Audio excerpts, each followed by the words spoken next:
이에 예수께서 제자들과 함께 겟세마네라 하는 곳에 이르러 제자들에게 이르시되 내가 저기 가서 기도할 동안에 너희는 여기 앉아 있으라 하시고 베드로와 세베대의 두 아들을 데리고 가실새 고민하고 슬퍼하사 이에 말씀하시되 내 마음이 매우 고민하여 죽게 되었으니 너희는 여기 머물러 나와 함께 깨어 있으라 하시고 조금 나아가서 얼굴을 땅에 대시고 엎드려 기도하여 이르시되 내 아버지여 만일 할만하시거든 이 잔을 내게서 지나가게 하옵소서. 그러나 나의 원대로 마시옵고 아버지의 원대로 하옵소서 하시고 제자들에게 오사 그 자는 것을 보시고 베드로에게 말씀하시되 너희가 나와 함께 1시간도 이렇게 깨어 있을 수 없더냐. 아멘. 예수님은 하나님과 동등한 신성을 가지신 하나님의 아들이시지만 동시에 우리와 똑같은 육체를 가지신 완전한 인간이기도 하십니다. 그렇기 때문에 예수님도 죽음 앞에서 마냥 아무 일 없는 것처럼 담담할 수는 없었던 것이죠. 예수님께서 내 마음이 매우 고민하여 죽게 되었다 하고 제자들에게 말씀하실 정도로 마음이 힘들고 두려웠습니다.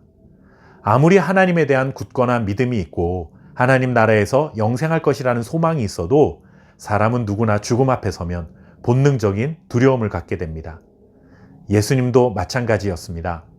그리고 예수님의 마음이 너무나 고통스럽고 두려울 수밖에 없었던 또 하나의 중요한 이유가 있는데 그것은 예수님이 십자가를 지시고 죽음에 이르는 것은 곧 인류의 모든 죄를 대신 짊어지시고 죄값을 치르시는 것이다 할 수 있습니다. 우리가 죄가 이렇게 비참한 결과를 가져오고 얼마나 고통스러운 일인지를 우리가 당해야 하는 것이 맞지만 우리를 대신하여 예수님께서 경험하시는 것입니다. 그래서 우리는 십자가의 죽음 앞에서 고통스러운 마음을 가지고 두려워하시는 예수님의 모습을 통해 주님도 고통스러워하실 만큼 우리의 죄값이 이렇게 무거운 것이구나 하는 마음을 가질 수밖에 없는 것이죠. 하지만 예수님은 그 두려움이 십자가를 향한 자신의 발걸음에 장애물이 되지 않도록 겟세마네에서 절박한 기도를 드리기 시작합니다. 예수님의 기도가 얼마나 절박했는지 얼굴을 땅에 대시고 엎드려 기도했다 하고 성경은 전하고 있습니다. 예수님은 어떤 기도를 드리셨을까요? 말씀을 보시면 예수님이 모두 3번 기도를 하시는데 이 3번의 기도 내용 모두가 똑같다라는 것을 알 수 있습니다. 내 아버지여 만일 할만하시거든 이 잔을 내게서 지나가게 하옵소서. 그러나 나의 원대로 마시옵고 아버지의 원대로 하옵소서라는 기도였습니다. 예수님도 피할 수만 있다면 고난의 잔을 피하고 죽음을 면하고 싶다는 마음의 소원이 있었습니다. 하지만 그것을 반드시 이루어 주십시오 라고 기도한 것이 아니라 내 소원은 죽음을 피하고 싶은 것이지만 내 소원대로 하지 마시고 하나님의 소원대로 이루어 주십시오 라고 기도하셨습니다. 예수님도 죽음을 피하고 싶을 만큼 마음의 두려움이 찾아오고 시험이 찾아왔지만 그것 때문에 자칫 하나님의 뜻을 그르치지 않도록 이 시험을 이길 수 있도록 도와주십시오 라는 기도를 드렸다는 것입니다. 겟세마네 기도에 앞서 예수님께서 제자들의 실패를 예고하셨습니다. 그때 제자들은 절대 그럴 일이 없다고 말했습니다. 특히 베드로는 예수님과 함께 죽더라도 절대로 예수님을 부인하지 않겠다 하며 자신의 찬 결의를 보여주기도 했습니다.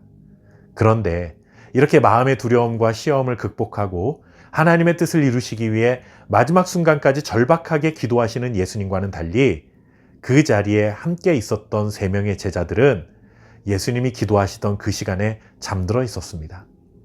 이 정도로 연약한 것이 우리의 모습입니다.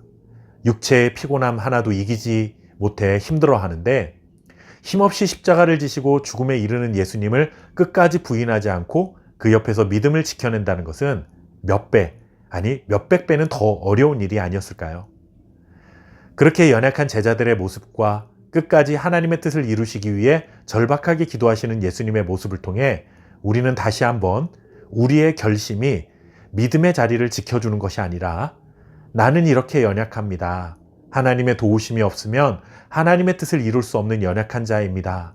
그 길을 갈 수 있도록 저를 붙들어 주십시오 라고 겸손히 하나님의 인도하심을 구하는 자가 하나님의 뜻을 이루는 믿음의 길을 끝까지 걸어갈 수 있는 것임을 깨닫게 됩니다. 오늘 겟세마네에서 기도하시는 예수님을 통해 우리는 먼저 기도가 무엇인가를 배웁니다. 기도는 내 마음의 소원을 이루기 위한 수단이 되어서는 안 됩니다. 물론 마음의 소원을 간구할 수는 있지만 언제나 하나님의 원대로 이루어지기를 구해야 합니다. 그리고 또 한 가지 얻게 되는 교훈은 나의 굳센 결심이 좋은 믿음이 아니라 가난한 마음으로 하나님의 은혜와 자비를 구하는 겸손한 태도를 갖는 것이 좋은 믿음이다 말할 수 있습니다. 기도를 통해 하나님의 뜻을 깨달아가고 그 뜻을 향해 끝까지 전진할 수 있도록 하나님께서 은혜를 베풀어 주시기를 간절히 구하는 저와 여러분 될 수 있기를 바랍니다. 감사합니다.